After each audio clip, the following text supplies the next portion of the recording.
Hey, der Super Mario Galaxy Film ist mittlerweile draußen und ich habe so einige Gedanken zu diesem Film zu verlieren. Von daher, Disclaimer wie immer, hierbei ist es nur um meine Meinung. Falls ihr eine andere habt, lasst mich doch gerne in den Kommentaren wissen. Es sei auch gesagt, hierbei wird es zu Spoilern kommen. Falls ihr etwa nicht gespoilert werden wollt, klickt von diesem Video weg. Alle Disclaimer wurden disclaimed, legen wir mal los mit dem Video. Und wo kann ich am besten beginnen mit diesem neuen Mario-Film? Vermutlich etwa am Anfang, mit dem ersten Mario-Film. Meine Meinung zu diesem ist mit der Zeit ein wenig gesunken. Ich mag ihn immer noch, ich denke, es ist eine unterhaltsame Zeit und als Mario-Fan ist es etwa so in etwa ein Smaus zu sehen, wie man etwa die Mario-Welt akkurat auf die große Leinwand gebracht hat. Dennoch kann ich nicht verneinen, dass etwa die Kritiken da wirklich gut verstehen kann. Die Story ist ziemlich flach, die Charaktere kriegen nicht etwa wirklich Tiefe in sich und das Pacing ist viel zu schnell. Aber als solches mag ich diesen ersten Film. Ich denke nicht, dass es einer dieser Filme ist, die man gut sich rewatchen kann, denn nach jedem Rewatch macht ich diesen Film weniger zugegeben,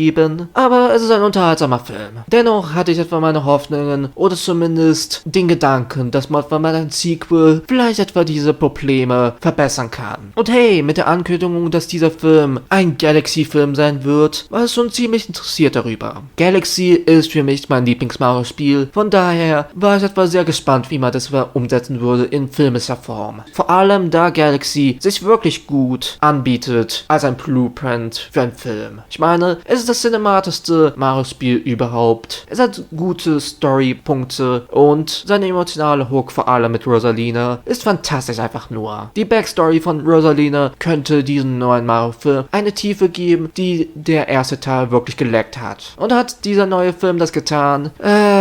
Leider nein. Ich war leider nicht wirklich begeistert von diesem zweiten Teil. Er hat natürlich zwar seine Qualitäten zu sich, aber als Adaption von Galaxy fühle ich mich dann doch ein wenig enttäuscht mit diesem Film. Und auch als Sequel, als ein weiterer Versuch an einem Mario-Film, dachte ich etwa nicht, dass dieser Film wirklich groß sich verbessert hat. Spulen wir aber doch mal zurück und reden wir doch mal über die Dinge, die mir gefallen haben. Die Animationen hierbei sehen schön wie immer aus. Die Mario-Filme sind definitiv meine Lieblingsfilme, wenn es um die Animation geht von Illumination. Illumination und seine Animationen sind nicht etwas schlecht, aber ein wenig planned. Die Mario-Filme sind etwa nicht die wundervoll animiertesten, aber vor allem dieser Film bietet wundervolle Farbgebung. Man kann mal etwa sehen, dass die Storyboard-Artists, die Animatoren wirklich alles gegeben haben. Visuell ist dieser neue Mario-Film ein Eye-Candy, ein Smaus fürs Auge. Und auch die Musik hierbei ist meiner Meinung nach ein Improvement. Man setzt mal mehr auf Videospiel-Themes, statt etwa auf Lizenzmusik. Man kriegt etwa immer mal wieder Lizenzmusik, aber es fühlt sich etwa nicht so störend an wie beim ersten Teil.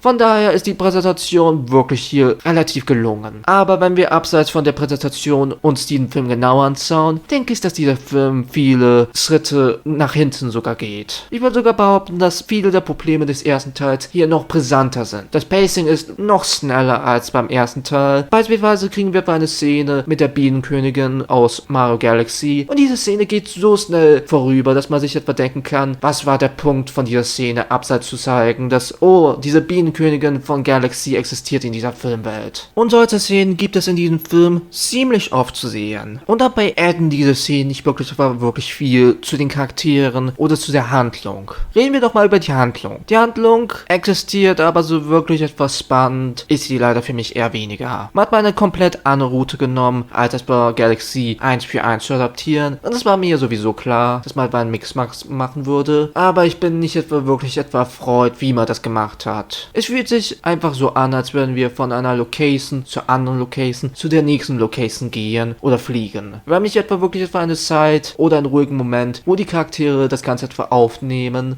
Beispielsweise teast dieser Film an, dass Peach und Rosalina eine Connection in dieser Filmwelt haben, aber so wirklich einen emotionalen Moment, wo Peach etwa sich darüber öffnet mit irgendjemandem oder selbst für sich alleine darüber sich denkt, kriegen wir nicht wirklich hier zu sehen. Generell, der Film ist ziemlich unemotional. Ich erwarte nicht, dass mich etwa ein Mario-Film an die Herzen packt und wirklich etwa so viele Emotionen in mir aufbringt. Aber es fühlt sich ziemlich leer an, wenn es um die Emotionen geht. Beispielsweise hat Mario ein Crush auf Peach, aber so wirklich viel damit wird nicht gemacht, abseits davon, dass Luigi und Yoshi sich ein wenig darüber lustig machen und ihn ein wenig teasen darüber. Ein anderer Fall wäre, dass Bowser sich etwa anfühlt, als wäre er ein schlechter Vater gewesen für Bowser Jr. Aber wirklich viel damit wird nicht gemacht. Oder auch etwa das mit Peach und Rosalina. Denn in dieser Film wird revealed, dass Peach etwa die kleine Schwester ist von Rosalina und am Ende reuniten sie. Aber so wirklich viele Emotionen kriegen wir nicht. Wir kriegen nicht etwa einen ruhigen Moment zwischen den beiden. Es ist einfach nur eine Umarmung und dann zu der nächsten Sache oder sowas. Der Film nimmt sich nie etwa die Zeit, wirklich etwa unsere Charaktere genauer zu erforschen. Und ja, es ist ein Mario-Film. Mario muss nicht etwa die tiefgründigsten Charaktere haben oder die tiefgründigste Story haben. Aber Charakter-Arcs kann man etwa von einem Mario-Film doch etwa erwarten, finde ich. Das kriegen wir leider etwa nicht zu sehen. Die Charaktere sind am Anfang dieses Films, wie sie etwa eben am Ende dieses Films sind. Dafür kriegen wir aber Fox McCloud zu sehen, der übrigens vermutlich etwa mehr Screentime hat als fucking Rosalina in einem Galaxy-Film. Reden wir doch mal kurz über diese zwei Charaktere. Rosalina in diesem Film fühlt sich eher mehr an wie eine Cameo-Rolle. Am Anfang dieses Films ist sie zu sehen und am Ende dieses Films ist sie zu sehen. Und das war es eigentlich auch. Rosalina ist so ein faszinierender Charakter im Mario Kosmos. Allein schon mit Galaxy und ihrer Backstory hätte man etwa so viel nehmen können. Und natürlich bewerte ich diesen Film auf das, was er nun ist. Und als Galaxy-Adaption ist er weit davon entfernt. Es hat fast kaum wirklich was mit Galaxy zu tun. Wir kriegen ein paar Charaktere zu sehen. Rosalina ist da und die Lumas. Aber so wirklich viel hat man etwa von Galaxy nicht genommen, abseits vom Namen eben. Und das ist wirklich schade, denn es gibt Potenzial in einem Galaxy-Film. Es gibt Potenzial, sich zu verbessern, aber das müsste dieser zweite Mario-Film nicht machen. Man setzt mal eher auf die Sachen, die den Leuten etwa im ersten Teil gefallen hat und hofft einfach mal, dass man, wenn man es noch höher setzt, diese Leute es immer noch lieben. Und sicherlich wird es wohl Leute geben, die das immer noch lieben. Und das ist nichts Negatives, aber es ist sehr enttäuschend. Man hat mal ein Sequel und nutzt etwa nicht das Potenzial aus, was Neues zu machen. Es ist Mario. Man kann mal etwa mehr Qualität, mehr Storytelling reinwerfen und die Zuschauer werden nicht abgeschreckt. Es ist Mario. Es wird sein Geld einspielen. Und dennoch, statt das zu machen, weigert man sich irgendwie und setzt einfach auf den Fanservice. Ich habe nichts gegen Fanservice. Ist ein netter Bonus. Aber nach 2 Filmen soll der Fanservice nicht die komplette Substanz der Filme sein. Ich erwarte dann schon doch mehr von einem zweiten Teil. Aber kommen wir doch mal zurück zum anderen Charakter. Fox McCloud. Nicht der einzigste Nintendo-Charakter, aber die anderen 2 werden eher mehr als Cameo genutzt und das ist meiner Meinung nach egal. Ich mag, wie man sie etwa hier implementiert hat, aber so wirklich brauchen musste man sie eher weniger. Aber dafür kriegen wir Fox McCloud, der ein Supporting Character ist hier in diesem Film. Und ich mag Star Fox, ich mag Fox McCloud. Ich fand, wie man ihn adaptiert hat, war okay, aber was tut er etwa in einem Mario Galaxy Film? Warum nimmt man Fox McCloud in so einer Story und gibt ihm mehr Runtime, mehr zu tun, statt etwa einer der wichtigeren Charaktere aus dem Mario Kosmos für den neuen Film? Ich meine, es hätte funktionieren können, aber Fox McCloud selbst kriegt auch nicht etwa sehr viel zu tun. Er ist der Pilot, er mag sein Zip, er ist vom Star Fox Universum, was etwa eine coole andere Animationsart und Weise gekriegt hat in den Film, als er seine Backstory erzählt hat. Und das ist auch irgendwie sein Charakter. Wirklich viel gemacht wird mit ihm auch eher weniger. Und das kann man auch fast für alle diese Charaktere sagen. Abseits von Bowser und Bowser Jr., die zugegeben das meiste etwa hier kriegen, wirklich an Development. Und das ist auch etwa nicht etwa das allergrößte, aber dennoch, ich appreciate dass wir das zumindest gekriegt haben mit den Bowsers. Auch wenn ich etwa nicht sehr zufrieden bin, wie man das etwa gemacht hat mit Bowser. Es ist nicht ein furchtbarer Film oder sowas, es ist nicht unsauber oder das Schlimmste, was überhaupt passiert ist, aber es ist einfach nur enttäuschend. Natürlich, Illumination ist nicht gerade bekannt für Filme, die einen wirklich aus den Hocker hauen. Ich habe nicht wirklich große Hoffnungen, dass ein möglicher Star Fox Spin-off-Film oder ein dritter Mario-Film sich wirklich etwas verbessert. Nach 2 Filmen kann ich etwas schon sehen, wo die Reihe hingeht und ich bin leider kein großer Fan davon. Vermutlich höre ich mich ein wenig Hass an mit diesem Film, vor allem wenn man das vergleicht mit meiner relativ positiven und euphorischen Review des ersten Teils, aber ich kann es auch nicht etwa wirklich verstecken. Ich bin wirklich enttäuscht, was man etwa gemacht hat. Aber naja, das war auch nur meine Meinung zu diesem Film. Wie steht ihr zu diesem Film? Stimmt ihr mir zu? Stimmt ihr mir eher weniger zu? Lasst uns etwa eine zivilisierte Konversation über diesen Film in den Kommentaren führen. Aber das war's auch schon von mir. Wir sehen uns, bzw. hören uns beim nächsten Mal wieder. Euer Random oder so ähnlich. Bye bye.